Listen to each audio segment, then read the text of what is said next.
Jean Kuberman, que é o estudante Rabin, mas ele é músico. Sei. Que tocou com você. Isso, aquele, exatamente. E ele tem uma obra imensa, ele trabalhou com o filho do João Donato, eles fizeram um grupo, mas ele vai fazer o primeiro disco que ele vai lançar, e tem 4 músicas que tem letra minha, mas são letras sempre que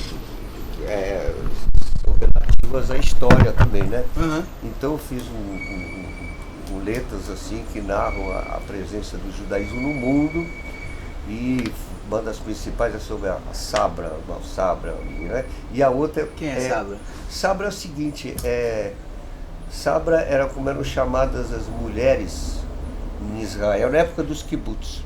Então, aí tem um episódio aí incrível que eu namorei uma Sabra em 63, né? Ela veio depois que eu 62, tipo, e era as mulheres lindas brasileiras sempre mais pintadas e tudo, e ela não, ela vestia sandália e uma roupa de chita assim, mas arrasava, né? Mas foi o primeiro encontro com o feminismo, porque nós somos a ver o negócio lá da FEB, que tem ali no... Depois da Rio Branco não tem lá um monumento internacional. Tem. E ao atravessar eu estendi a mão como cavaleiro. Ela me deu um empurrão que eu caí no chão, porque era que é isso? E eu me lembro que foi o primeiro encontro. E tem uma música sobre isso. Mas a outra, mais importante, é ideológica, como tudo, histórica. Então eu falo do rei Salomão, que se casou com a rainha de Sabá. Aí teve um filho que é o rei Menelik. Esse Menelik é que deu origem aos etíopes, que são de etnia negra, que foram para Israel. Então são da Arca da Aliança, dizem que está lá. Mas esse rei Menelik foi se desdobrando até que no século passado ele deu no Leão de Judá, que é o Haile Selassie, que vai dar no Rastafari, no reggae e no Bob Marley, e acaba em Pernambuco também. Então ele faz esse entrelaçamento e tudo. Então porque a nossa visão, obedecendo ao interesse da história, principalmente a mensagem do Brasil, que é o maior país pacífico e pacifista, né? Só rechaçou Solano Lopes, o resto tudo nós só participamos da Segunda Guerra Mundial, que é uma guerra, né, para acabar com o nazismo, difícil. E essa visão pacifista se impõe. Puxa, desculpa, eu vou ter que interpretar. Fica à vontade. Porque tem um negócio dessa mensagem importante.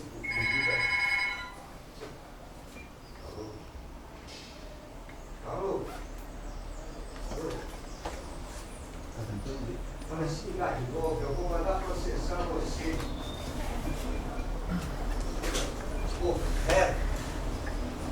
Eles estão tão loucos, é oferta de venda, eles invadem tudo, eles estão enlouquecidos, né? E vem a maior crise aí, não é? Você sabe, né? O Fundo Monetário Internacional disse ontem que a situação mundial é gravíssima. Claro, eles vão... Você não imagina o que vem turbilhão absoluto. Mas eu estava até exposta da importância do trabalho com ele. Essa música que você pela paz, o Israel tem que não apenas reconhecer logo o Estado palestino, como ir numa velocidade de relâmpago, se aliar, considerar os irmãos gêmeos, senão não existe paz nem lá, nem no mundo. Então é urgente. Então essa letra e todo esse trabalho, tanto com o Rabino e tudo, é para que haja esse mundo todo, né? Então, porque nós estamos à beira, inclusive, do Jorge, mas possibilidade de eclosão de guerra nuclear, está tudo em pé de ferro. Então, inclusive a crise econômica, e a notícia mais importante que veio, é impressionante essa, o mundo tem 7 bilhões, né? 1 bilhão de novos operários surgiram no mundo islâmico, Índia e China. Então tem 1 bilhão que são novos operários no mundo. Olha que genial essa estrutura de modificação. Isso tudo são notícias de ontem e hoje que já estão agitando. Isso tudo tem a ver com as letras que eu dei para ele, que é uma ampliação. Ele mesmo é um judeu mulato, então ele já que usa o meu tipo. Então só para Israel não ficar isolado, porque eles têm um pacto regional, geográfico. Deus, o Israel é só aquele, então isso tinha sido a dificuldade. Impacto geográfico é maravilhoso. É impacto geográfico. Por isso que Jesus é o salto, ele é o salto internacional. Então é um rabino, chama-se Jesus de Nazaré, que dá um salto internacional. E São Paulo então enfatiza os gentios e tudo. Então é a mensagem. E aí vai indo adiante. Nós somos um humanismo ateu, herdeiro disso, tudo, nós somos da montanha. Mas então nós vamos ao encontro da nova tendência, que inclusive a juventude de Israel, eu tenho notícias recentes lá, que tem muitos judeus cristãos da juventude que já abrem Jesus com essa visão que é rabino, e fazem ter conexão. Então não pode ter acusação de racismo, nem racismo mascarado com Israel, e tem que reconhecer. Então nós estamos nessa tarefa que é para salvar inclusive Israel e mostrar a importância que tem. Aliás, é assim, o Deus único começou lá na 8ª dinastia, o Amenófis IV e Nefertiti, que viraram Akhenaten e Nefertiti, Elamarna, a cidade. Aí depois passam-se séculos, você vem Moisés e Elias, judaísmo, depois dá um novo salto, é Jesus de Nazaré, direitos, todos civis, direitos, tudo, e ainda vem mais o Islã, que é Maomé, né, que vem, e também é o Deus único. Então são 3 religiões que dominam, e os ateus são decorrência disso também. Então você imagina. E hoje em dia, os dados dos Estados Unidos mesmo, quase metade já, não é que sejam ateus, são os agnósticos. Então eles podem rezar em casa, mas também então, há uma mudança que vai à velocidade da luz do raio laser que vocês estão... Isso tudo faz parte do repertório junto com... Além do que também o Brasil, quando eu falo que não se pode queimar bandeira de nenhum país, isso é palavra do Itamaraty. O Brasil não só é amigo de todos os países do mundo, como tem representação em todos os países e tem descendentes deles representações dos países aqui. E não são amizades frias, são amizades ardentes. Então é a nossa política oficial. E José Bonifácio é esse pacifismo que tem que então. Então nesse sentido é muito importante para o nosso panorama geral de atividade. O establishment judaico do Brasil, Jorge, ele é assim confortável com esse tipo de discurso do Estado para os dois povos? Olha, eu sei, por exemplo, de relatos que é o seguinte, os próprios rabinos. Então, por exemplo, rabino X ou Y, não dizer, mas eles dizem que, porque tem assim, tem tendência de tudo e tudo. Então, tem os extremos conservadores, tem uma linha intermediária e tem os mais progressistas sempre. Então é assim sempre, né? A Revolução Francesa tinha uma direita, um centro, uma esquerda, por aí vai. Agora, a dificuldade aqui é que quando eles abrem para um reconhecimento que é inato no Brasil, que os sírios libaneses vieram para cá na época de Dom Pedro II, a primeira grande. Então isso continua a presença, então vem antes mesmo lá teve a revolta da Romei lá na Bahia, já era uma ali, mas antes disso tem influência. Mas então tem uma parte que é conservadora, que é mais rígida, que tem ainda os cânones. Veja bem, a importância do ortodoxismo na religião judaica deu a sobrevivência aos judeus na diáspora, quase 2 mil anos. Então tem que também, não pode desconhecer. Agora, isso tem que se adiantar para a nova geração e querer estabelecer. Essa paz já foi afirmada, lembra, por Arafat, Rabin e o outro do Egito, que foram o Sadat. Então eles foram assassinados os dois logo em seguida. Então é essa linha que nós temos que evitar pelo bem geral da humanidade e pelo bem de Israel também no mundo. Então não há como não conviver, imagina, por que não? Então o ideal é isso aí. Então esse trabalho com o Jean Cooperman, que já é isso, já que sente isso, e o próprio Rabino Bonder, todo mundo que está no Brasil sabe disso, né? Imagina, eu repito sempre, em São Paulo, tem um museu judaico lá enorme, mantido pela Safra e outras pessoas muito ricas, que tem, então eles têm uma exposição, por exemplo, na Amazônia, os judeus na Amazônia.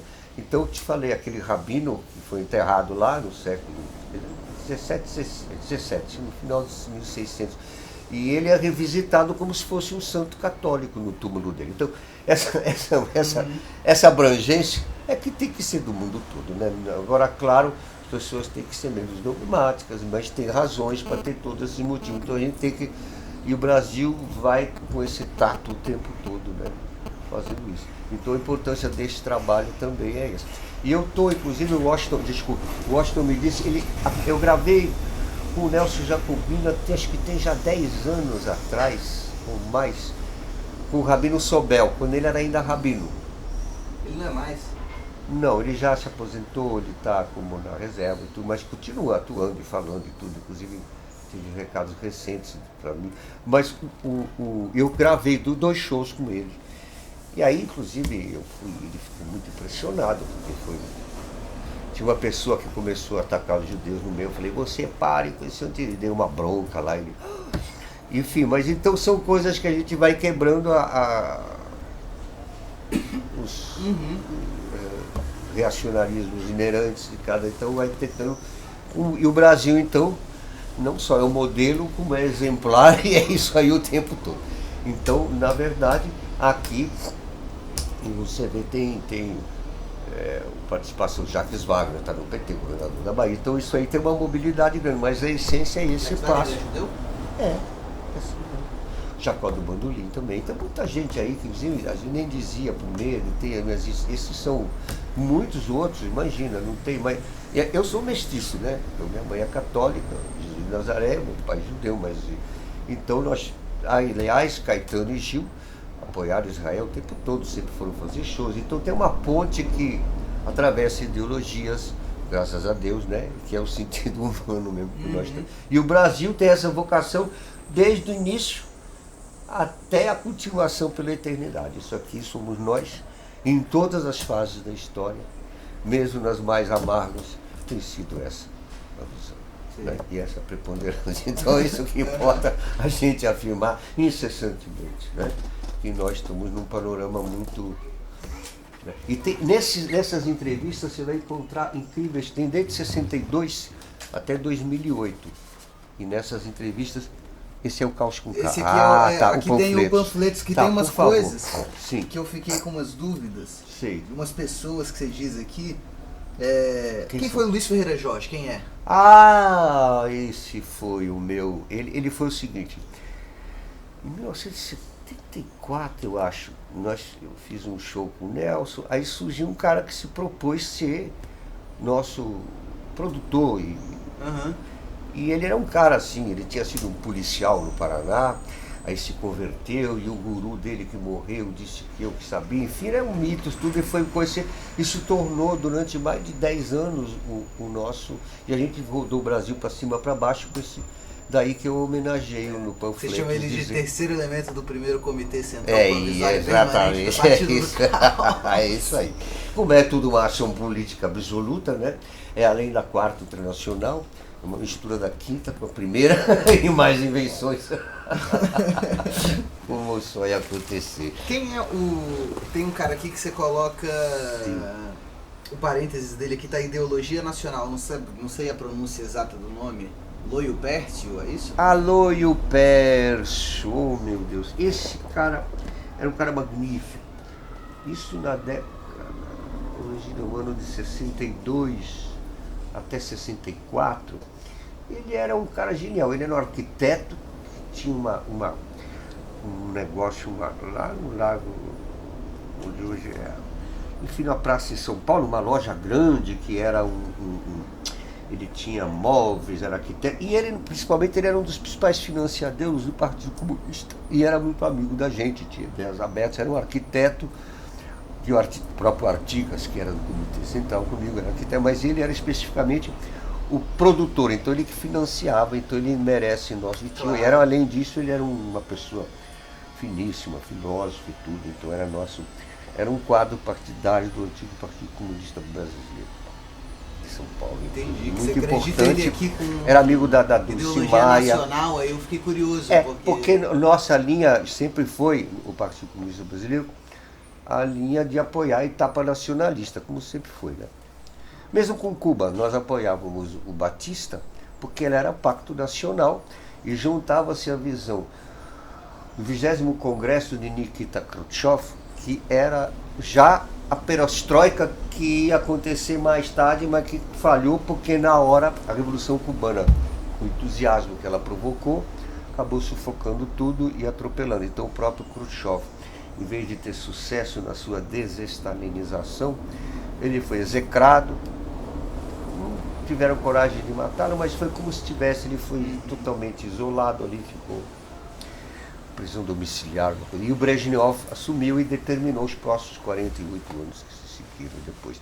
Mas então, ele foi isso. Como que o Mário Chamber já era. Então, por exemplo, o importante é essa época do Khrushchev, que já era tudo que iria ser a perestroika, só que chegou tarde. Bom, então, era o seguinte: não precisava. Era baseado em Gramsci, e o Togliatti era o grande secretário-geral na Itália do Partido Comunista, e geram visões totalmente democráticas no partido, que é o Lenin também. Então, e era assim: não precisava ser ateu nem marxista para entrar no partido. Você podia ser católico, podia ser muçulmano, podia ser qualquer coisa. Eram admitidas as coisas que eram social-democrata? Podia ser um social-democrata verdadeiro, podia.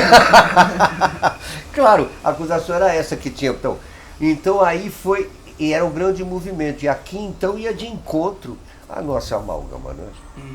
Imagine, nós éramos ligados ao Darcy Ribeiro, que por sua vez trabalhou com Rondon e que, sua vez, engata com Gilberto Freire. É tudo uma grande teia de família que se entrelaça e vai continuando. Não é à toa que o Darcy Ribeiro está na coleção também desses encontros. Né? Exatamente. E o Milton Santos. É a primeira, então, o Milton Santos é o grande geógrafo, muito amigo de Gil, influenciou bastante o pensamento de Gil, porque a grande feito dele, imagina, ele internacionalmente reconheceu, é transformar a geografia.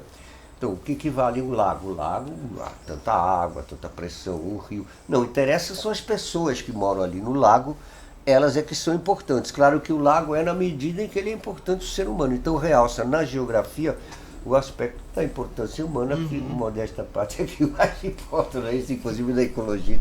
Então, ele é um precursor internacional disso, com muito conhecido. Gênio, né? Gênio, total. Então, e o Darcy Ribeiro também. Então, são tudo. Isso aqui é visceral, isso veio lá de trás. Né? Nossos ancestrais indígenas e tudo, isso é uma visão que é tão forte que não dá para. Por mais que eles façam, eles não conseguem. No parênteses que você coloca aqui no nome do Vicente Ferreira da Silva, você colocou o Oswald de Andrade. Foram amigos? Muito. O Oswald de Andrade textualmente diz: o maior e único pensador do Brasil é Vicente Ferreira da Silva. Então foi uma dinastia direta. E acontece que o Vicente Ferreira da Silva, como descobriu em 58, ele caiu para trás porque viu que não tinha citação de Oswald de Andrade no Deus, a Chuva da Morte, nem nada. Que eu não conhecia Oswald de Andrade, mas como coincidência, bota coisa, ou semelhança, né? Diferente, mas semelhante, eu já. Isso está no bojo da história do Brasil. Foram as grandes surpresas dele, e porque ele era totalmente ligado. O próprio Mário Chamber era casado com a dona Bárbara, que foi esposa do Oswald de Andrade também. Então tem conexões até familiares, emotivas, sexuais, sentimentais, além de ideológicas e existenciais. É tudo um entrelaçamento de pessoas muito... E o Flávio de Carvalho também, que me descobriu antes, que foi o primeiro a comentar, que ele é aquele do Saiote, que ele disse assim: fui eu, Aguilar, levei minha obra lá, ele primeiro... Eram os primeiros capítulos do Deus, a Chuva da Morte ainda. Foi 56...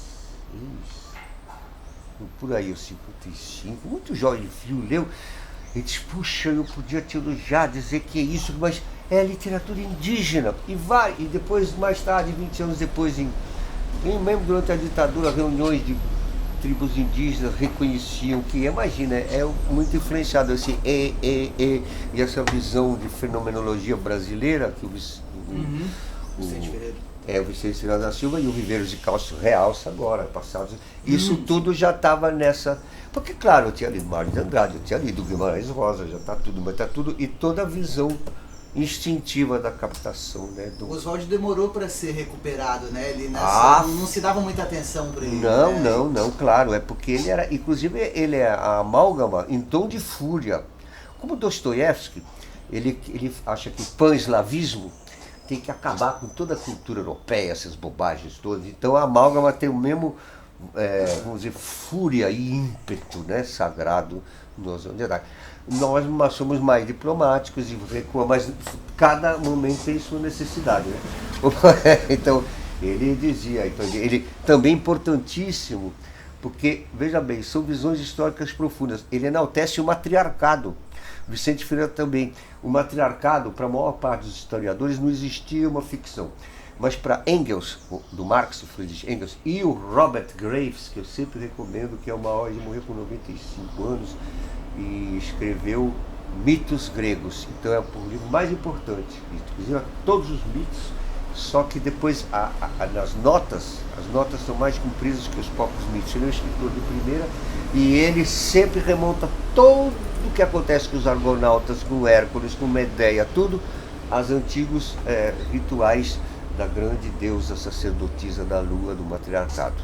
E daí então nós mantemos isso no pré-história da Amazonas, e se deve ao seguinte, por que os outros não admitem, mas eles foram mais profundos, é o seguinte: a mulher, não só ela dá a luz, então ela é dona da continuação da espécie.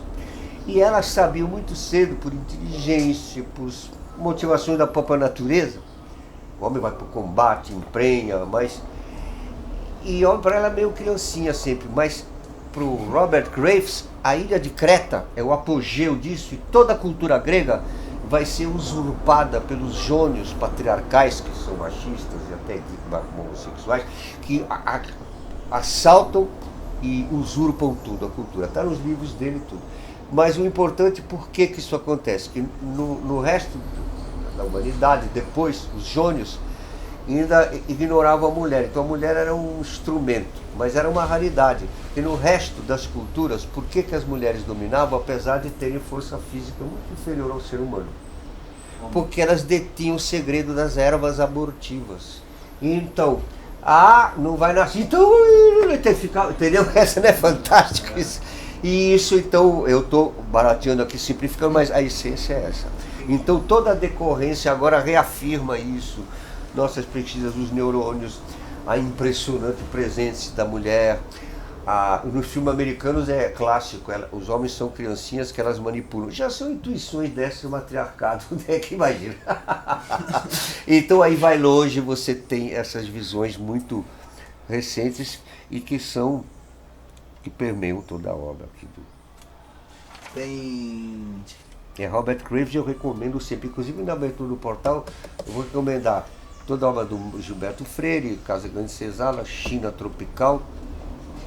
Depois tem que ter Robert Graves e os mitos gregos, todos que são nessa visão, e o Mircea Eliade, História das Crenças e das Ideias Religiosas, né? Começa na pré-história e acaba nas religiões ateias de Marx, Nietzsche e Freud.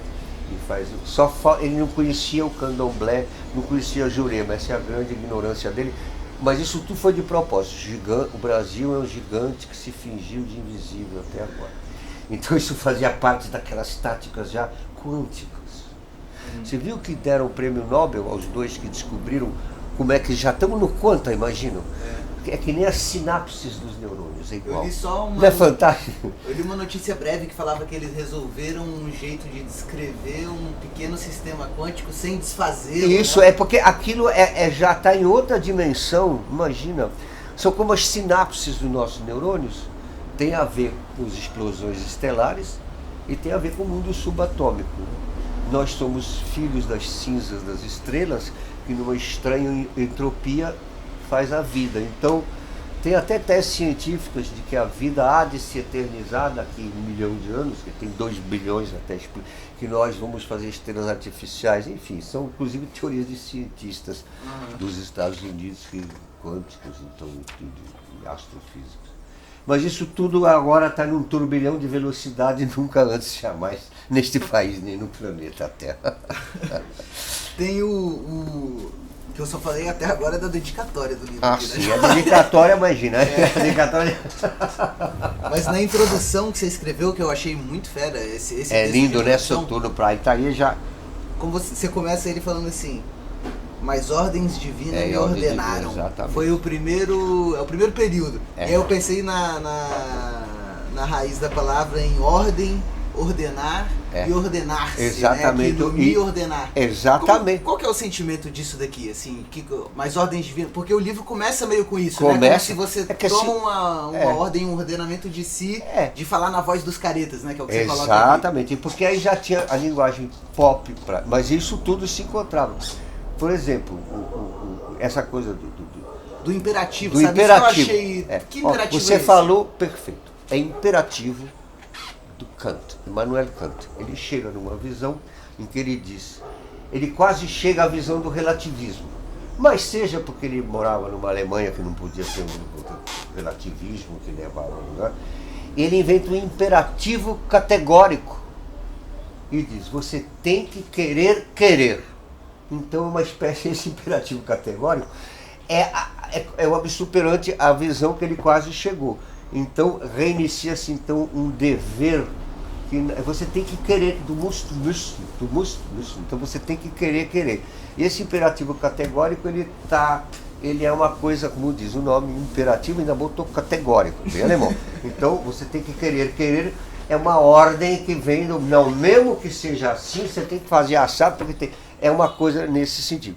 E também mostra já a captação poética e de informações científicas que vem do meu pai, desde criança, das experiências do mundo quântico, do Einstein e da biogenética, que já estava em elaboração na década de 50.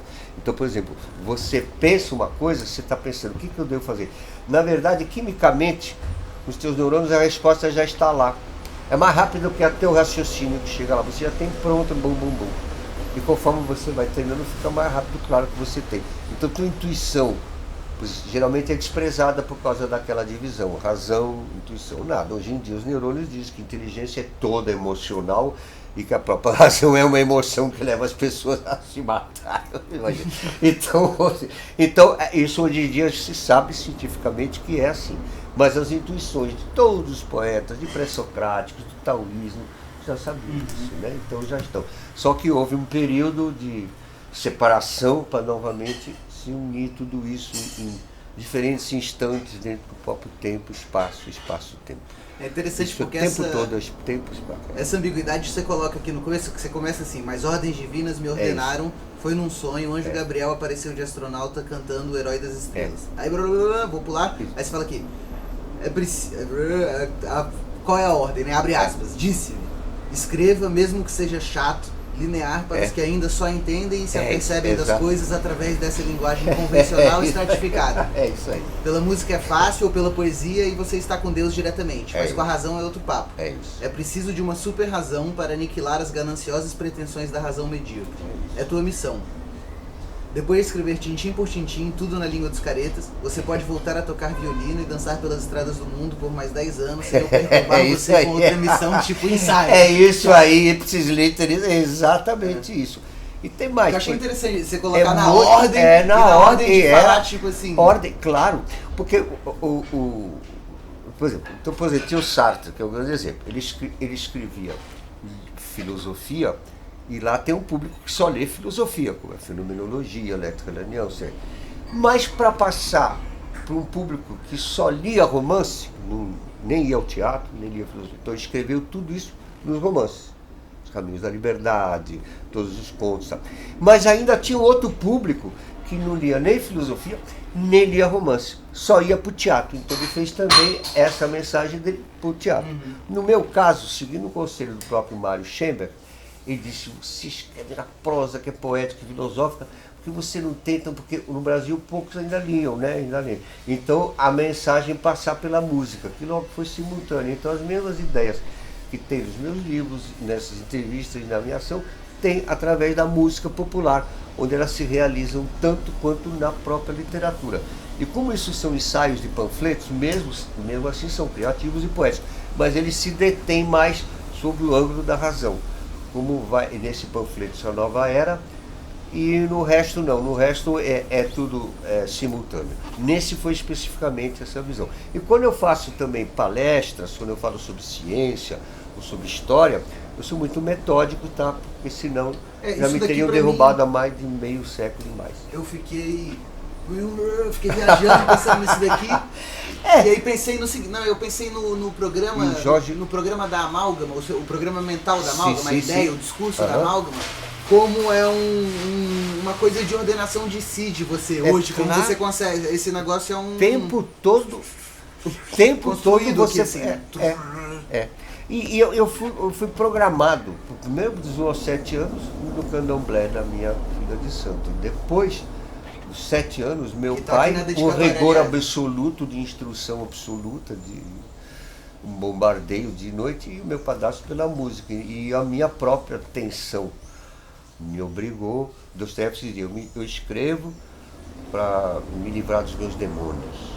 Então eu escrevo para me livrar dos demônios e exaltar o maior anti-holocausto, que é o Brasil, o tempo todo. Isso é quase uma obsessão psicótica, tanto que eu escrevi muitos livros, fiz muitas músicas, né? Mas mais ainda ao lado disso eu abri células o tempo todo, desde 1956, no trabalho secreto, que agora começa a se lembrar em conta-gotas. É isso aí, então, porque é uma obsessão, né? Nesse sentido, né? Mas não é porque eu sou mágico, não, é porque para me salvar mesmo, senão isso foi me dado tudo. Benção divina, parece uma poesia a minha vida, então aqui tudo é real, porque a poesia é o que é real. O resto são ficções. E os neurônios, neurocientistas todos. Nós vamos entrevistar em Belo Horizonte também. É um grupo de mais de 50. Vamos marcar esse ano, eles estão. Eu vou fazer aquele preço para a gente, inclusive para o portal tudo. Ótimo. Né? E também em São Paulo. Tem depois os astrofísicos, todos tem. Então tem uma ligação. Desde o Mário Schemberg, lembra? O Mário Schemberg, depois do meu pai, foi o grande, depois do Vicente Ferreira da Silva. Imagina, Paulo Bonfim, Guilherme de Almeida, Câmara Cascudo. Todo mundo, Edmundo de Souza Queiroz, os historiadores. Depois o Mário Schemberg, de quem o Einstein disse que era o único que poderia continuar a pesquisa dele, Einstein. Mas ele recusa, olha que coração transbordante do Brasil. Ele prefere ser deputado do Partido Comunista por Pernambuco e volta para cá, para essa missão. Então, isso é só para você. Então, são pessoas que são inesquecíveis e estarão sempre conosco. Aliás, aqui eu tenho um enorme capítulo sobre o encontro com o Mário Schemberg e tudo. Você vai ver tudo aqui. Você vai, quer ver? Mário Schemberg, você vai ver aqui, tem aqui, ó. Aqui que tá. Entrevista com o Jorge Malta, isso aqui. Tem tudo aqui. Desde 62 a 2008. É muito bom, porque aí só peço você guardar que eu vou reeditar de novo, mas esse é muito bom, que aí tem as entrevistas relativas à época da publicação de cada livro, condensados aí, discos, músicas. Você vai ver, tem várias entrevistas. Tem a do Mário Schemberg ali até. Se quiser ver, já tem coisas que você vai... Eu achava que eu não tinha mais, mas eu consigo encontrar com o Sérgio Con na segunda, então nós vamos reatar, porque vai ter muita coisa desse. E esse aqui é muito bom, esse livro. Muita gente tem garotada com esse livro, então já sabem muito das ideias, claro, por as entrevistas. Essa coleção e são entrevistas de combate, é como se fosse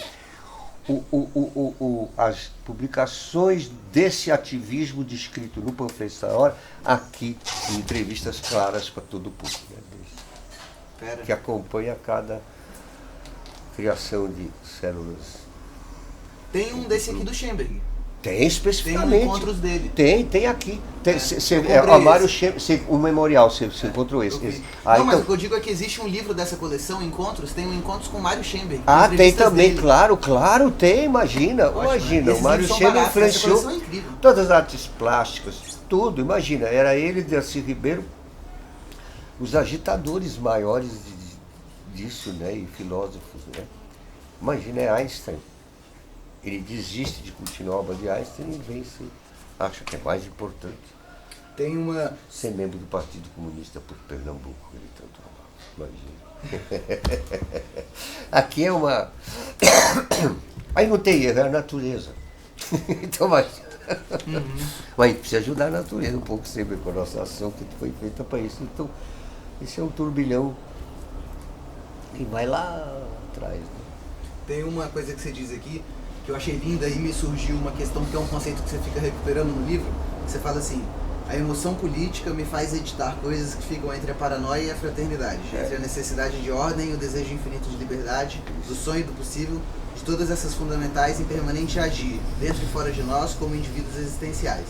Sem história, há históricos, anti-históricos. Isso. como seres ontológicos, mediúnicos, astronautas, isso. Deus, cosmicidade, e como seres de nosso terceiro estado, isso. O do estar aí na Terra, isso. Com ínfimes. A paixão, paixões, comungar, participar, o suado elo humano do trabalho, que é o único libertador desse estado. Eu achei super bonita a conclusão do trabalho no parágrafo. Mas... E fiquei curioso com esse anti-históricos, que é um... Anti-histórico é novo, aqui. É o papel do indivíduo, é mesmo a recusa. Não, para que eu vou lá para aquela greve? Por que eu vou votar? Não, eu prefiro ficar cerrado no Kierkegaard. Ótimo, também é uma contribuição enorme. Imagina o Søren Kierkegaard, que inclusive ele tinha o pecado, ele era contra o socialismo, apesar de ser de Jesus de Nazaré. Pecado. Olha a loucura. Então aí você não precisa nem ir para Nietzsche, mas esse também era. Então acabava sendo contra os direitos humanos, mas na medida em que aquilo estava sendo usado para manipular no outro sentido os direitos humanos. Então você tem que sempre separar e ver assim, na verdade todos contribuem para a história, menos Adolfo Hitler, né? Então o resto você pode, no campo das ideias, você pode ter uma recusa do absurdo. Aí você tem que compreender, sei lá, a grandeza de um Van Gogh, por exemplo. Ele não vendeu nenhum quadro, ele não sustentava, ele sabia que era gênio e acaba suicidando. Então, mas uma coisa é ele ter optado por isso, mas não deve incentivar isso. O próprio Mayakovsky, que diz, porque aconteceu o seguinte, tinha um poeta, esqueci o nome, da anarquista, que tinha se suicidado. Aí o Partido Comunista, o ministro da Revolução, ficou com muito medo que a onda de suicídio, que é uma onda que passa, tanto que Goethe, no primeiro livro, Dores de Werther, ele causa uma onda de suicídios. Ele mesmo não se suicida, vai viver até mais de 90 anos, mas a turma toda se... Então, e o partido encomenda. Então as poesias, poesias contra o suicídio. Todas eram meio mecânicas, dogmáticas. A única foi a do Mayakovsky, que foi genial, que começa assim: para o júbilo, o planeta está imaturo. É preciso arrancar... Para o júbilo, o planeta está imaturo. É preciso, meu Deus, arrancar lá do futuro. Nesta vida morrer não é difícil, o difícil é a vida e seu ofício. Mas logo depois, um mês depois, ele se suicida também. Isso não é recomendação não, mas você vê como o ser humano é muito, muito louco. Então, imagina, desde, meu Deus, todos os colegas que se foram na música, de gente, é muito morticínio. Então... Eros e Thanatos, né? Eros e Thanatos o tempo todo. E o interessante é que eu recomendo Konrad Lorenz também. Esse Konrad Lorenz, na década de 50, recebeu 2 prêmios Nobel. Primeiro, ele é um dos grandes pensadores, cientistas, que vão ter total consciência daquilo que passou, que foi o nazismo. Então ele ganhou um prêmio Nobel por causa do estudo da agressividade. É muito bom. Ele é o primeiro, porque hoje em dia os neurônios confirmaram, mas isso foi década de 50, imagina. Então tem muito tempo, né? E ele diz que os animais sentem e pensam. Aí foi um escândalo, porque até então o animal parecia um reloginho que você dá corda, era mecânico. E ele começou porque tinha um gansozinho, que ele pegou o filhotinho e começou a dar comida. E o ganso começou a achar que ele é o pai ganso, mãe ganso. E ele ensinou inclusive o ganso a voar. É genial. E esse Konrad Lorenz, ele tem também isso, é grande mérito, genial, né?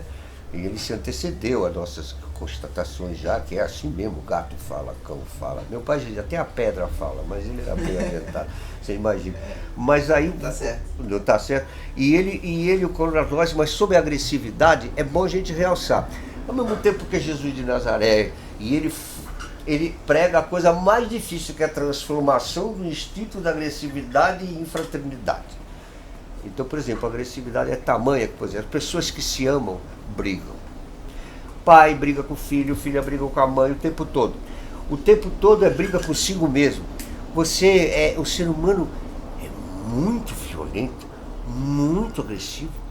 E ele é totalmente agressividade em pessoa. Viu? O Hitler triunfou, tudo embalou, basta uma verniz de aparência que não é bom. Aquilo vai. Então, eu mesmo quase esfaqueei meu amigo ali, acho que... Você imagina, a gente tem que conter. A gente é muito mais agressivo e brutal do que se pensa. Então é bom sempre pensar. E isso é bom saber, para poder, digamos, sublimar essas forças numa agressividade criativa. E essa é sempre a recomendação, né? No fundo é como os gregos. As Olimpíadas, o atletismo e o apolíneo, é para sublimarem os conflitos e o tempo todo. Agora, hoje em dia, é que isso tudo muito próximo e simultâneo. Né? Como eu cito exemplo, por exemplo, Voltaire dizia, que, por exemplo, se você está com uma dor de dente, tudo inflamado, imagina na época do Voltaire, então não tinha cirurgião arrancar lá, era um horror. Então assim, essa dor vai passar se o teu amigo, se a gente matar seu amigo. Vai falar, cara, não, jamais, meu amigo nunca. No entanto, Voltaire dizia, se a gente disser, não, mas tudo bem, mas vamos matar 20 chineses lá na China. Pode, na China, hoje em dia não dá. Você vê chinês na televisão, na internet, você vê no dia a dia das notícias, você se comove, não, também chinês não, entende? Isso é uma velocidade tão grande que faz essa coisa nascer, os As direitos. Distâncias têm... E são emocionalmente perto, né? Porque a imagem, o som, você falou, é um ser humano que nem eu, lá, coitadinho, a criança que estão fazendo, porque não dá mais para abstrair, então isso é o grande humanismo que vem através da tecnologia, não é? Bonito que ela fala do apequenamento do globo. Exato, isso totalmente. Em 7 dias você chega em qualquer lugar do mundo hoje, isso muda completamente. E vocês já nasceram com esses neurônios preparados por tudo isso aí, imagina. Pelos neurônios saltitantes dos nossos pais, do nosso pai. Mas imagina, vocês já estão na... Não é incrível isso? E vocês então vai, nem sei, porque vem o indizível por aí, e vocês vão fazer tudo. Porque se já chegou até agora assim, imagina o que vem aí.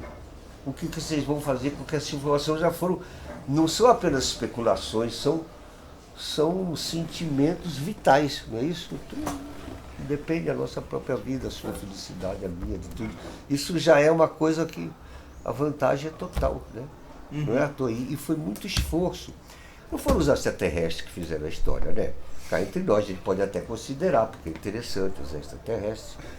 Mas já foi o ser humano com maior luta danada, né? Muito parentes dos chimpanzés. Com contribuições dos extraterrestres eventuais. Pode ser, mas a extraterrestre é a bactéria que vem dentro do cometa já gelado, ou vem através de meteoritos. Tem também, pode ser até, mas você sabe que há várias pessoas iluminadas por extraterrestres.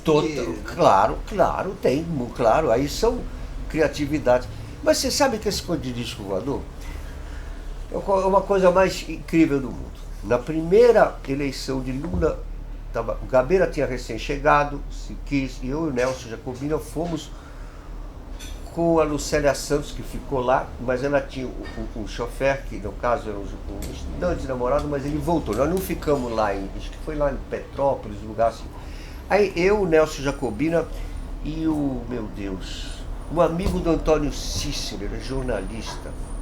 Inclusive, ele contou para o filho dele agora, mas isso tem muitos anos, e o filho não acredita. É o seguinte, ele é totalmente pragmático, positivista, como Antônio Cícero.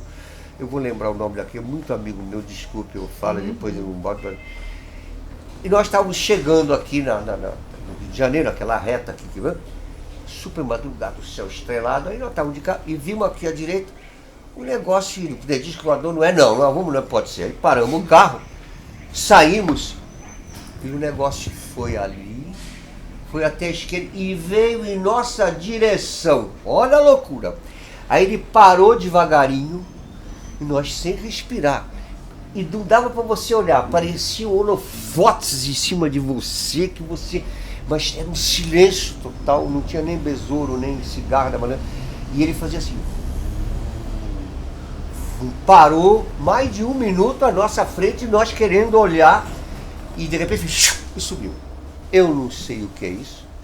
E ele, como guardou até agora, contou, outro dia eu contei com ele, com o filho dele, 14 anos, já isso foi antes que o filho tivesse nascido, e o filho me olha assim como o pai estivesse mentindo, e eu também. Agora ele é o mais realista, ele é jornalista, para ele não sabe, para ele isso é uma loucura, para mim também, porque eu não sei o que é aquilo.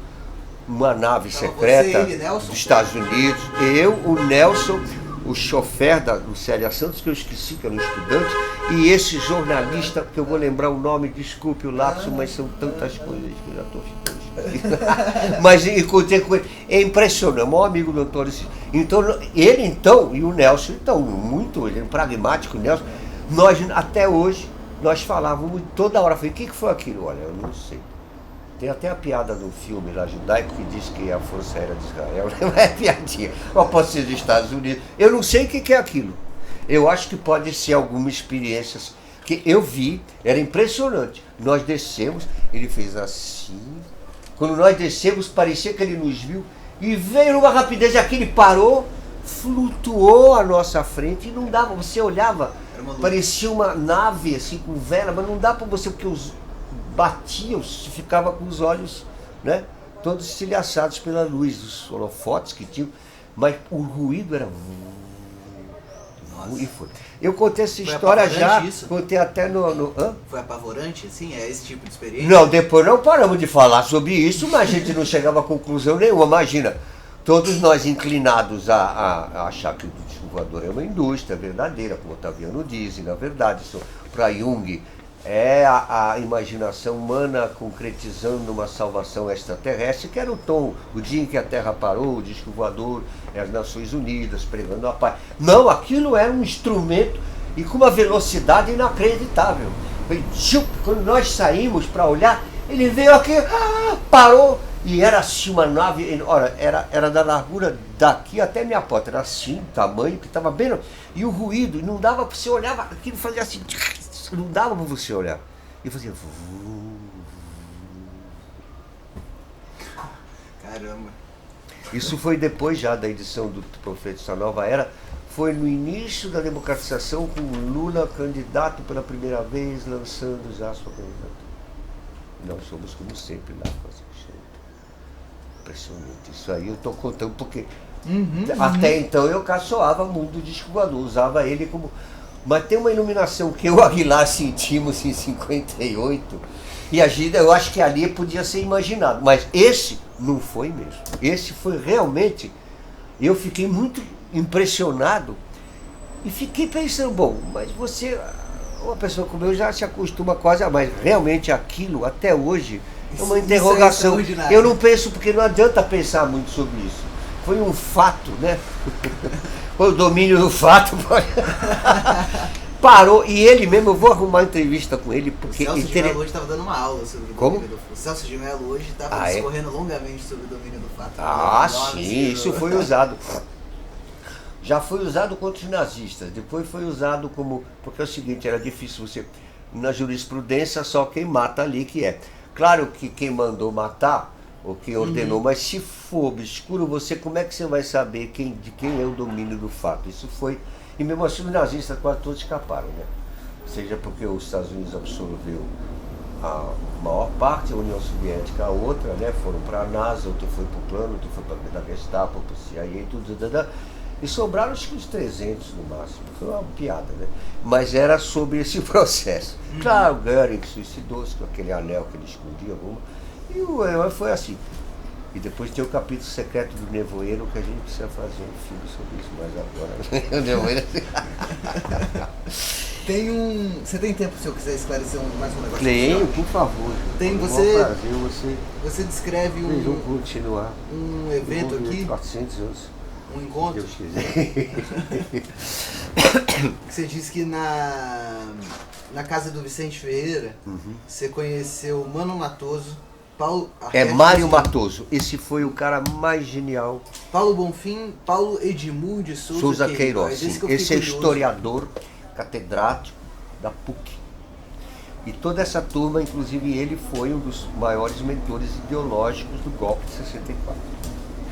Grande historiador. Paulo Edmur de Souza Queiroz. Já faleceu. Mas era militar ou civil? Não era civil, mas era da jurisprudência, imagina, professor de direito. Gilberto de Melo Kujavski também, que escreve, hoje em dia o filho, inclusive. São todos, era toda a elite intelectual concentrada, né, digamos, de pessoas conservadoras, agora um pouco mais esclarecidas depois do tumulto, mas também nem tanto, enfim. Eram todos eles, né? Muito inteligentes. Câmara Cascudo, que faz parte, Guilherme de Almeida e o Paulo Bonfim, que está vivo, graças a Deus, atuante, está na Academia Paulista de Letras, foi quem me fez publicar pela editora Martins, que era maior na época, o Jorge Amado. Inclusive, no início do Vigarista Jorge, o Mário Schember Isso foi um dos motivos de eu ter sido incluído já em Castelo Branco como subversivo. Atos do segurança. É que o Mário Schember me diz que Jorge Amado é o grande escritor do partido, mas que eu sou escritor filósofo, que está entrando com essa visão já de Karl Jaspers, visão de qual é a meditação para o século XX e XXI, depois 20 era Jesus de Nazaré, Jesus Cristo, Nietzsche e a bomba atômica, mas no meu caso é o Brasil, papapá, então ele escreve, inclusive, tá com um dos motivos. Então, eu estava no comitê central desse 52, né? Imagina, então eu fiz muita coisa. E esse encontro... Só que a gente é modesto, secreto, por circunstâncias. Mas imagina, hoje isso está especificado nessas entrevistas. Se puder ler colateralmente, você vai adorar, porque um tem a ver com o outro. Eu vou ler, claro. Conhecer panfletos, né? Isso assim. Você faz que aí você fala que conhece eles na casa do Vicente. Isso, aí dia e noite a gente ia pra lá, eu e o Aguilar. Dia e noite, nós durante acho que 8 anos nós ficamos lá dia e noite. O Aguilar também frequentava a casa do Vicente? Frequentava, claro. Eu mais assiduamente, mas ele quase tanto como eu também. Só que como ele era pintor, ele ficava escrevendo em todo esse cabo de desluma. A ideia deles era já publicar toda a minha obra futura em todas as línguas. E tinha um cara milionário que era meu Deus, tinha loteria famosa, esqueci o nome dele, era um milionário, andava com Jaguar, tinha cabelo comprido, já imagina, década de 50, uma garota toda existencialista, um bilionário. E ele, Fazanello, famosa casa, mas ele ia investir tudo, mas ele se arruinou porque jogou demais, será que fez muita falta? Então não deu para publicar, então só foi publicado anos mais tarde pela editora Martins, que era do Jorge Amado, dos escritores, através do Paulo. Mas eles iam investir, traduzir, tão importante achavam minha obra, o Vicente, todo mundo, que iam já publicar em todas as línguas para o mundo todo ver o que era o Brasil, nesse sentido. Então muito cedo. Tive muito incentivo, né? O episódio que você depois do nome desse cara, do Paulo Edmur de Souza Queiroz. Você colocou um parênteses aqui sobre o episódio da Fazenda, e o que você diz aqui é o seguinte, que apesar de rápidas conversas, muito me instruiu. Inclusive um papo de suma importância, 2 dias depois, 5 dias, dos tumultuados eventos de 64. Quando ele me hospedou em sua fazenda. Era a fazenda dele. Um dos ideólogos do exército que estava transformando a república, hospedando um subversivo. Sexto de abertura, consideração à valorização acima de ideologias, da arte, mais antiga e nova que a política das sombras maquiavélicas. Foi no momento, isso aqui que eu achei interessante, foi no momento mais criativo dos eventos. Em sua dureza máxima, o fato histórico já apontava para seu oposto, a tolerância. Isso, ilha de esperança, de extensão gradativa em seus embriões, isso se me apresentou como antivisão de toda a nossa atual história. Isso é muito doido. O que aconteceu, eu narro aqui na entrevista, eu vou te dizer o seguinte, eu estava envolvido, desde 56, que eu estou fazendo Células. Em 62, eu vou para o Comitê Central do Partido Comunista Brasileiro, com Mário Schember, Artigas, Luiz Carlos Prestes, Burgal. Aí nós sabíamos 1 ano antes do golpe, isso vai estar no livro sobre o Gil, tudo que eu conto. Mas eu era o mais procurado porque eu tinha toda essa obra e não tinha saído do Vigarista Jorge com o prefácio, nem o Narciso em Tarde Cinza. Porque é o seguinte, eu tinha recebido o prêmio Jabuti em 62, que é o maior prêmio naquela época, da Clarice Lispector, e saiu o Caos com K em 63. E eu tinha uma publicação diária no jornal Última Hora. Eram todos os dias que tinha a minha coluna, chamava Bilhetes do Caos, com K. Tem alguns na obra até lá. E ali eu era o cara mais procurado pelo Comitê de Caça aos Comunistas. Então o Exército dá um golpe, me consideravam sempre um gênio nacional, desde o início, os próprios golpistas me descobriram. Aí sabiam que eu tinha entrado no partido, o Mário Schember. Então todo mundo fugiu quando houve 64. O próprio Guarnieri se disfarçou de mulher. Eu, o Mário Schember e o Aguilar ficamos. Ele porque sabia fazer a bomba atômica, então era intocável. E nós também estávamos. Mas aí, depois de uns 8 meses do golpe, 62, 63, no final de 63, 1 ano depois, continuou, era Castelo Branco, ainda tinha abertura no teatro número 5 institucional. E para um jipe na minha casa, e é um capitão do exército, e minha mãe, vocês vão prender meu filho, eu morava 22 anos, eu comecei cedo, né, com 15, então. Aí era assim, não, nós vamos salvar seu filho, porque nós estamos aqui do segundo exército, que é o exército de São Paulo, né, então, e nós vamos protegê-lo porque ele está na lista, em primeiro lugar, do caça aos comunistas, e nós não controlamos essa facção civil, então nós queremos poupá-lo, porque ele é um grande escritor, ama o Brasil, nós temos que separar o joio do trigo. E eu fiquei 3 meses hóspede lá. Então, o que eu falei com todos os generais, dia e noite, então eles adoravam todas essas conversas que a gente está tendo. E eles disseram, ó, você é o gênio, você ama o Brasil, tá ali, o Brasil nascerá nova coisa, você vem dessa descendência, ele sabe tudo, né? Mas a fenomenologia é só para nós.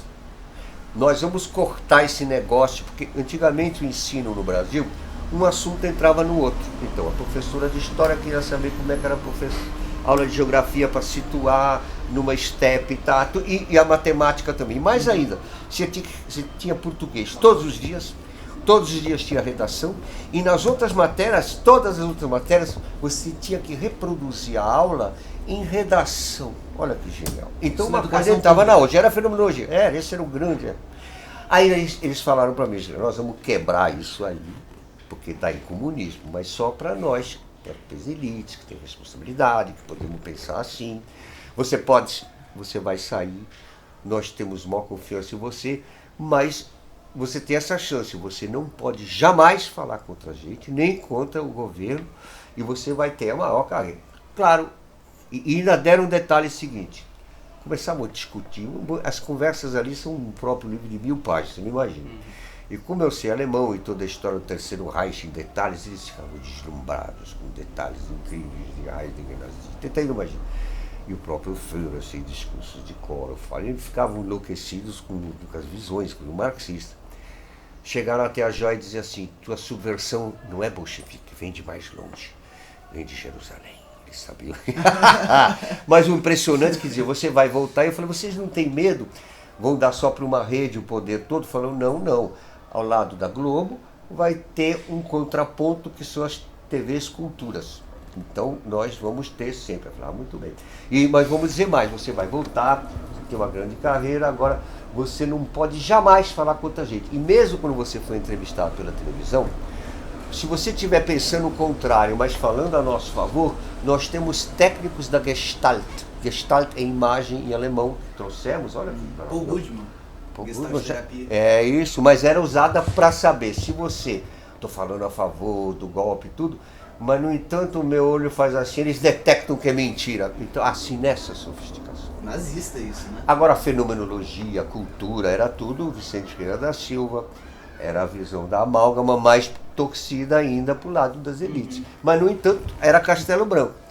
Aí eu não obedeci, e tanto são 3 produtos que me fizeram ser incurso na Lei de Segurança Nacional. O livro Narciso em Tarde de Cinza, que é o terceiro da mitologia do caos, em que eu insinuo num conto e metáforas que pessoas armadas vão acabar com uma ditadura no lugar de arames farpados.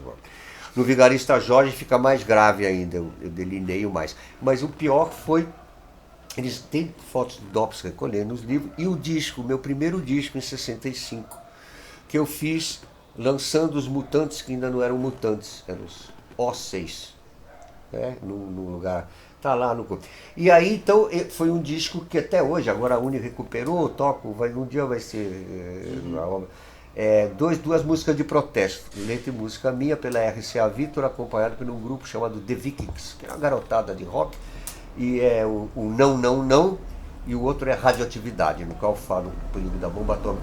Isso que fez a Nara Leão comentar, e depois foi levado, eu a amo, Cacá Diegues ama a Nara Leão, mas ele disse assim, mas o que o Brasil tem a ver com a bomba atômica? E eu já enfim, isso tudo tem seus tempos, e eu sou um filho do Holocausto, então eu tinha essas coisas todas como psicose tem de noite, né? Então tinha que falar, né? Então eles consideravam esses 3 produtos subversivos, e o Lei de Segurança Nacional e o advogado, que meu pai dinheiro, ele disse, não, o seu filho tem que sair. Os Estados Unidos logo me receberam, porque já sabiam, logo que eu cheguei em Washington, Fiquei 3 meses hóspede de um senador, impressionante, e falava de noite, eles perguntavam, claro que era assim, era todo mundo junto, e ficava uma boca aberta, porque eu fazia ilações de comparar a Guarda Vermelha, que era a grande revolução cultural da época, junto com os hippies. Eu via semelhanças, eles deliravam, e depois é Robert Lowell, é Paul Goodman, é todo o SDS, tarará. Nessa época eu já tinha uma carta de comissário do povo assinado por Raul Castro, mas eu, por atuações políticas mais efetivas, eu preferi para os Estados Unidos continuar a coisa do que... Então, é nessa época que tem... Então tem muita coisa que eu... Isso são histórias que eu revelo agora um pouquinho, que já está na hora de dizer adeus, não quero, mas o que vai fazer? Então, então a gente vai, já pode, então tudo com grande rigor. Fui educado pelo meu pai, né? Imagina, desde criancinha. Essa semana na Venezuela, é nessa época? Isso, exato, 68. E essa viagem, Jorge, isso aqui eu nunca vi você mencionar, uma viagem para a África, onde você encontra o Agripino. Não, ele foi para a África. Não. Sim. Eu não fui para... Né? Iria, não, que é o seguinte, que o Agripino de Paula foi amigo meu em 3 fases, inclusive tem a biografia dele que vai sair, eu dei um depoimento longo para o biógrafo, tem 2 meses em São Paulo. Então, eu conheci exatamente em 62, porque ele havia recebido um prêmio pelo livro dele, Lugar Público. E eu recebi o Jabuti pelo Deus da Chuva da Morte, com a mesma época, um ano depois. E ele logo se tornou meu amigo e, imagina, ele era do caos até 65, quando eu fui embora.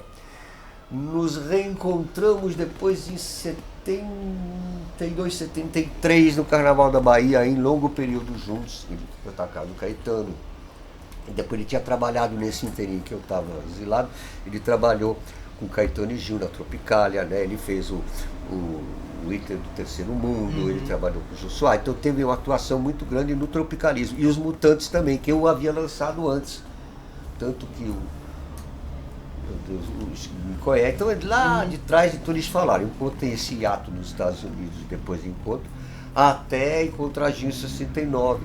E nos Estados Unidos mesmo, eu não entrei em detalhes, nem tem muita coisa. Eu participei da marcha com Martin Luther King, ficava o tempo todo falando política com SDS, com Black Panthers. Eu era o único banco que podia entrar no Você Black estava lá quando teve o negócio em Chicago, lá da Convenção Democrata, que quebrou tudo. Isso, foi 68, né? Exatamente, tudo, imagina,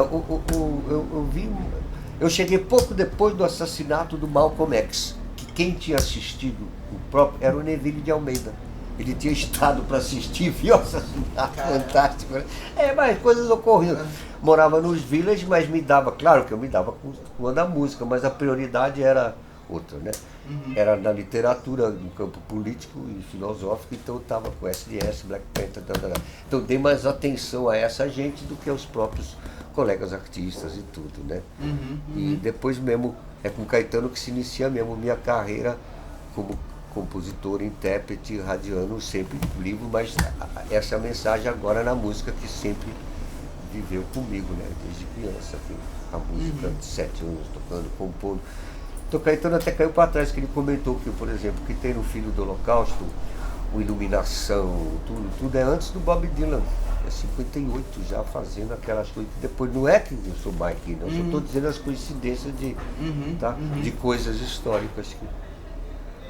Por diplomacia não falava para não achar que eu sou muito vaidoso. Então vou colocando as coisas. Agora o tempo já deixa esse, né? Também o que eu vou fazer? Essa poder testemunhar esse momento da nova esquerda lá, da New Left americana. Era maravilhoso. Muita coisa, né? Esse Paul Goodman mesmo, nós inclusive parecia o meu partido do caos de 56, que era baseado em Kropotkin, né? E a Primeira Internacional é isso, o que eu digo, nós estamos numa imensa Primeira Internacional, que era regido pelo jovem Marx ainda, né? Não tinha ateísmo necessário, nada, todas as religiões eram poetas, tinham poetas anarquistas, pacifistas que queriam transformar o Oceano Atlântico numa limonada, tinha as ideias mais incríveis, era tudo poesia. O que vem depois é na Segunda Internacional, né? Que vem o Bakunin, que é o anarquista também por outro lado, o terrorista, né? Que diz que... Porque o primeiro Kropotkin é baseado em Jesus de Nazaré, no pacifismo, e Leon Tolstói, que interrompeu durante 20 anos a carreira dele como escritor para fazer uma fazenda assim, idealista utópica, né? E o Kropotkin é um príncipe, mas perante a Revolução Russa ele se comove e tudo, mas ele acha que a solução é o quê? A democracia o tempo todo e a cultura e pacifismo, e todo mundo é bem-vindo com todas as suas ideias. E o freio no industrialismo também, né? O freio no a visão da ecologia já prepondera aí. E Kropotkin vai para Paul Goodman. E aqui, recentemente, não teve o Mundo Digital, 3 dias, que eu fui com o Gil. Então o próprio guru lá dos Estados Unidos, esqueci o nome, ele disse, agora é Kropotkin, botou lá, e só faltava botar Paul Goodman, os americanos. Então isso tudo é o que, não é que a gente, né, muita gente já estava sabendo. Imagina, nós estamos sentados em cima de ombros de gigantes, né? Que o tempo eu estou gritando, não dá para... e a própria vida. Mas enfim, é essa história que vai. Essa do oceano eu lembrei da proposta que eu li esses dias, que era do Goodman, que era proibir todos os carros na ilha de Manhattan. Exato. E o livro dele principal é indo em direção ao absurdo, que seria Growing, exatamente. Imagina. E aliás, o Jonathan, eu também respondi para ele dizendo que tá tudo certo, ele chega aqui. Parece interessantíssimo. E ele tem conexão. Que ele vai, você viu? Eu falei que quem sabe é pro ano que vem, não é? Em janeiro. Em janeiro, ele disse que em novembro. Ali estava novembro, pode ter se enganado, né? Mas não é novembro desse ano, se ele vai estar só em janeiro. É o comecinho de 2013. Eu acho. Tá bom. Eu disse que possivelmente iria, que a gente ia combinar tudo com você, com a gente, claro. Imagina. Lógico. E depois a gente vai fazer coisa também. Eu pedi para o Bial, também, a mãe dele, tem um livro, Muito Além de Imigrante, que mostra as memórias dela do nazismo e como ela ficou, né, deslumbrada pelo Brasil, para reeditar o livro. E nós vimos também a reativar o museu, a coisa em homenagem ao Stefan Zweig, né, que também... Também a casa de Stefan Zweig. Isso, exatamente. Então tem todas essas atividades. E nossos irmãos palestinos e tudo. Então é uma junção de... É o Itamaraty, é o Barão do Rio Branco, é José Bonifácio, são as culturas indígenas, são as imensa população africana que fez o Brasil de cima para baixo, fez tudo, né? Então, eu posso dizer que isso aí chegou. Isso clama aos céus. Então, chegou a hora.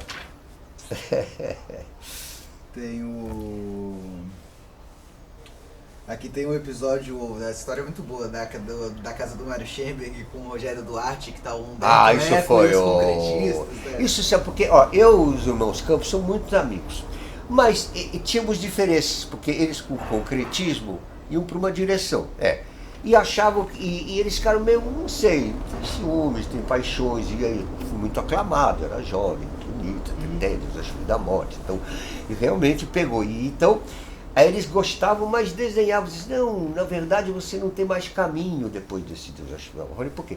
Porque o livro religioso é budista zen, eles falam, não é budista zen, tem, mas não, enfim.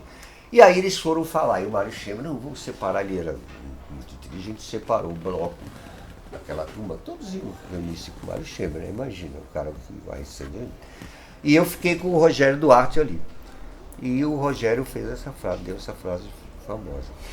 Porque antes eu já havia contado o Rogério em 62, ele foi o primeiro tropicalista a quem eu encontrei. Inclusive, recentemente ele teve aí, ele tem uma música que vai sair no disco Caetano dele, genial.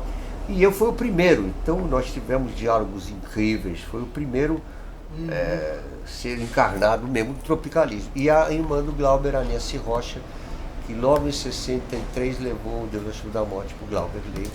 Inclusive o Glauber tem afirmações dizendo: se eu fosse me definir, eu diria que eu sou do Caos com K do Jorge Malta.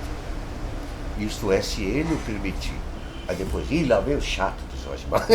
Ele era genial. Enfim, e tem essas conexões, já imagina, com o Luiz Carlos Maciel, que foi professor de teatro lá na Bahia, no teatro que deu toda essa visão do Quinto Império, da amálgama, tudo. É tudo entrelaçado, né? Imagina. Fizeram o possível para acabar com isso, mas não dá, né?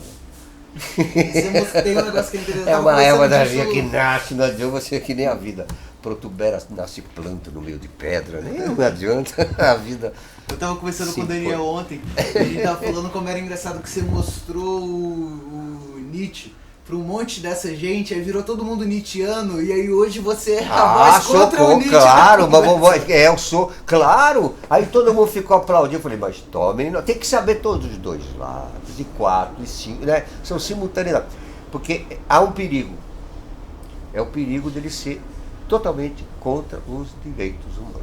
Aí não pode. O Kierkegaard também, porque eles estavam achando que era como se fosse, não eram os direitos humanos, mas era o comportamento correto que era imposto de uma forma totalitária pelos colonizados, colonialistas, colonizantes e todos os, né? Era uma repressão, né? Então tudo isso tem seu andamento histórico. Então, aí, por exemplo, a Idade Média, para muitos intelectuais é um terror. O Mário Chamber dizia, não, a Idade Média é mais do que importante.